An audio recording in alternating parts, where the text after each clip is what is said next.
এবার 15 বছরে কি করেছে, যে এই আবার করেছে, অনেক ভালো ভালো কাজ করেছে। কর্মস্থানে বিল্ডিং করে দিয়ে 20 মালা কর্মস্থানে বিল্ডিং করে দিয়েছে এই দরগা রোডে, এটা উন্নতি হয়েছে। মুসলমান ছেলেদেরকে নষ্ট করেছে, এটা উন্নতি হয়েছে। 2 নম্বর কাজ করতে দিচ্ছে মুসলমানদেরকে, এটা উন্নতি হয়েছে। ছেলেদের হাতের বন্দুক জায়গা, পেনের জায়গা বন্দুক দিয়েছে, এটা উন্নতি হয়েছে। উন্নতি আর কিছু নেই, চাকরি নেই, ভালো সুবিধা নেই, ভালো থাকার জায়গা নেই, ভালোভাবে থাকতে দিচ্ছে না, ভালোভাবে খেতে দিচ্ছে না। 2 নম্বর তুমি খাও আর 2 নম্বর বলে থাকো, এইটা উন্নতি হয়েছে মুসলমান, আর কোনো উন্নতি নেই।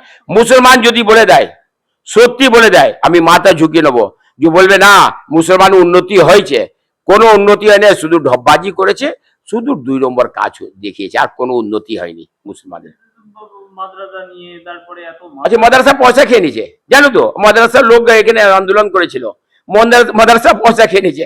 আর বলুন মুসলমান যে বলে যে গরু দুধ দেয় সেই লাতি খেতে হয়, কিন্তু যে গরু দুধ দেয় ওকে লাতি মেরে সরিয়ে দিচ্ছে, এইটা হচ্ছে এখানে।